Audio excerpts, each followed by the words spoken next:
Welcome back to the Mind and Money podcast. I'm Val, a financial planner. And I'm Sherry, a financial coach. And today we're going to talk about a recent situation that I had. And I think it can be helpful if you have ADHD and you live with a partner or spouse and you can kind of feel some of their frustrations with how you're managing your money. Send them this episode with a heart emoji and say, please listen. So I had somebody book a free consultation. They were booking the consultation with the intention that their spouse would also attend and then lead to ideally working together to help the spouse with their finances. The spouse they weren't ready. They didn't attend the call. But it led to just spending a few minutes talking about what could she do to support the spouse with some of the challenges that they were having with managing their money, but also what can she do herself as a neurotypical spouse of an ADHDer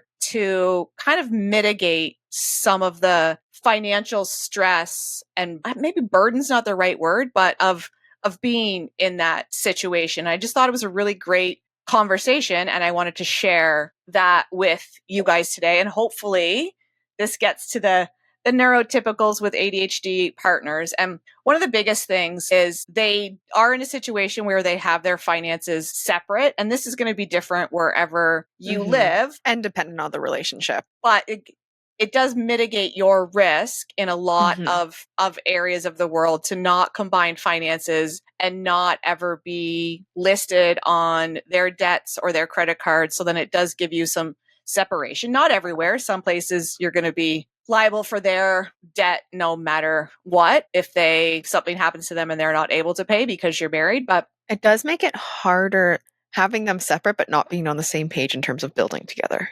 Yes. It depends how open that person is to conversations and support, but it's kind of like you can't help an ADHDer by telling them what to do or by telling them what you want them to do, because then they're going to resist it even more. So it's kind of like looking for those opportunities where they're open, and maybe that starts with them having a conversation about being frustrated or them having a conversation about, I can't pay X bill this month and I need your help with it. And in this situation, I believe she was the higher income earner and was basically carrying all of the household expenses, which then is obviously frustrating as a couple who's supposed to help each other out, but financially that just wasn't. That resentment is starting to build. Yeah.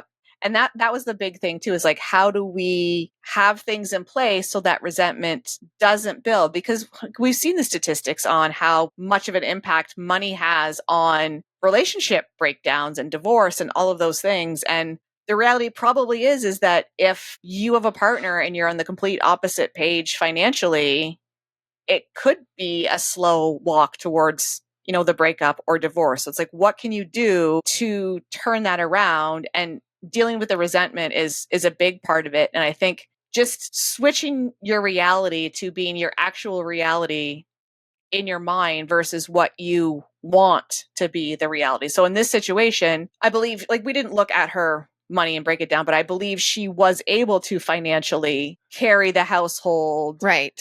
But then, so it's like, instead of thinking that he's going to contribute every month or every time he gets paid, just switching that to like, you know what, this is what I have to do financially so that the household is okay. And then, if he does chip in, it's just a nice to have. But I could feel her frustration. And totally. And I think in some circumstances where there's a household where one person is managing the money, and if it's the neurotypical managing the money, that can often create animosity and like that parent-child relationship where you're wagging your finger at your ADHD spouse or partner that you did this and you did that, and here's the impact that it had to our finances. And money's so important to talk about too before you get together. It is really important to talk about before you get together. So thinking about those expectations, and I've seen some TikToks that make me cringe a little bit, to the point where people, like some of them are from mortgage brokers who, when you go to apply for a mortgage, all of your financial Yes. skeletons come out of the closet, and situations where one spouse is like, don't tell my spouse about this consumer debt. proposal, this bankruptcy, this debt. And it's like, well, if I have to tell you guys that you don't qualify for a mortgage or as much of a mortgage, they're going to ask why. And if it's already being built on secrecy, don't buy a house together. So if you have a spouse or partner or loved one, like this could be a child too. Oh, yeah. Right? Yeah. So if you have a loved one that has ADHD and you're watching them and you're like cringing at their financial management skills or habits, how can we help them? Just by, I think, sprinkling in the financial knowledge and starting to openly talk about it and encourage them to talk about it as well. Yeah. And a lot of it does come down to education, like not knowing and not feeling comfortable asking for help. But if you start talking about, oh, hey, I have this credit card and this is what I do with it, and it can make those conversations more acceptable to come out in the open. And if you're talking about money and how you feel about it, it can encourage them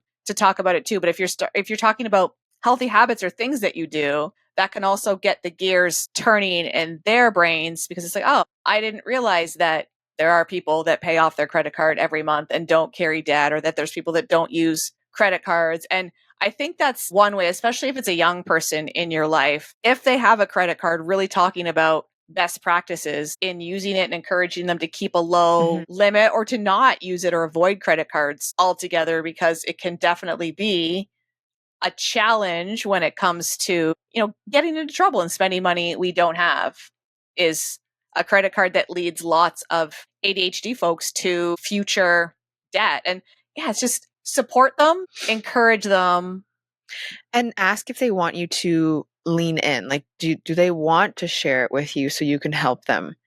Right? Because sometimes just giving advice and not really knowing if it lands for their situation or their habits, being like, do you want help? Do you want to look at it together? Yep. Like, you don't have to go to the doctor's office alone. I'll go with you. I'll body double. I'll sit in it with you. Yep. And body doubling is a big thing, and finding ways to help provide accountability for your loved one. And maybe it's, they want to have a credit card, but they don't want to have it easily accessible. So you hang on to it and you guys work together to create circumstances where I'm going to give you back the credit card. But then it's also like, then I'm becoming the barrier, and that can create animosity too. So if I give you my credit card and I say, don't give it back to me unless it's spending on something that like we deem together as essential, and then we're having a conversation and I'm like, yeah, the red light mask is essential. Like, what are you talking about? Right.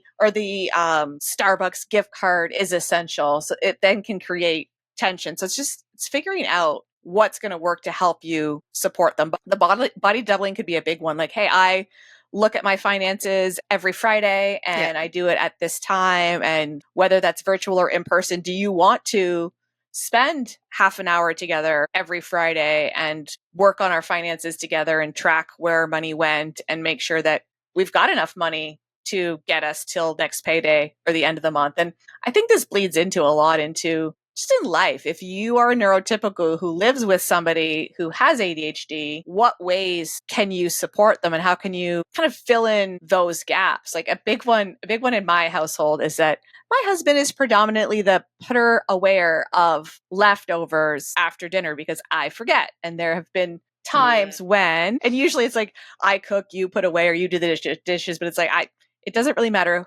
who cooks. It's kind of Sherry something that does not put away. He's fallen into, because there's a couple of times when there's nothing worse than you get up the next morning and you see wasted food, like the pan of something or other on the stove that was supposed to be leftovers for a couple of days, and now it's like, that'll give me food poisoning if I do that. So yeah, that's just garbage now, and there's a huge cost impact too. And it's like, and time. What things are we prone to forget, or what things are we prone to avoid the most? And how can a neurotypical partner support? Like for us, I'll wash the laundry, I'll dry the laundry, but I'm like, task avoidance when it comes to folding it is huge. So that's another task that my husband has taken on. And then I can't avoid the putting it away because he folds it and leaves it out all over the bed. So then well, if I want to go to bed, I have to put it Gotta put it away. away. So, and then it's a 20-second task because Yeah. it's all there and ready. And another thing. Another thing. We have 2 vehicles, but we have a single driveway, and you can't get the first vehicle out unless the second vehicle's out. So we interchangeably drive the vehicles. And he has much different expectations of when a gas tank needs to be filled than I do. Yeah, you and I probably carry the same idea. I'm going somewhere 75 kilometers away, and the gas tank says I have 85 kilometers till it's empty. I'm like, so we're in the plus. we're good. And especially in the winter, don't let it get that blah, blah, blah, blah. And it's like, so he predominantly fills up gas as well. And it's like, we've settled, and we've been together for freaking ever, right? So we've settled into the habits and the things that we do or don't do. And recently being diagnosed with ADHD, it's then helped me figure out, this tracks that he does this and I do this. And he's been very good at identifying areas that he can support by doing the things. So it's compromise, it's support, and it's really looking at, okay, is this going to work? Yep. Right. And trial and error. If you can identify challenges that your loved one has, just ask yourself, how can I help fill in the gaps without adding a significant burden to yourself too, right? Oh, if my partner has significant financial gaps and they're struggling, I'm going to pay off all their debts. But then that leaves you in a financial challenging spot. And then doesn't solve the problem. Right. Because if you haven't, or the root. Yeah. If they haven't made effort and changes with their finances, then see you in 6 months. Yeah. It's just that debt's going to build back up again. And then the resentment's going to like double, triple because you help them. And the shame triples. Yep. Yeah.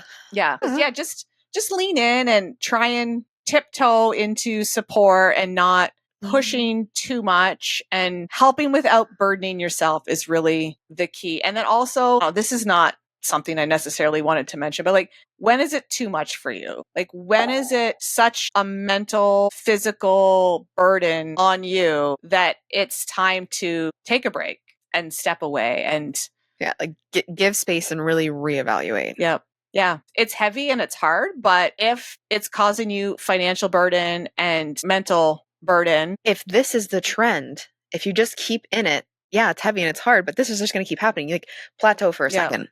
Yeah. Plateau. How can you step away? And sometimes being in a different situation where you're only worrying about yourself is the best thing for you. And it's not a decision anybody makes lightly, but we've got to take care of ourselves. And if somebody we love really needs help and they're not willing to seek that help after you've shown them the water, you cannot force the horse to drink. Another horse analogy. Horse girl. No, I'm just kidding. Not a horse girl. One of these days I'm going to put together all of Val's analogy into just like, I'm probably not going to do that. But no, it would be fun. But someone should for my funeral. That'd be good. Hopefully it's a long time away.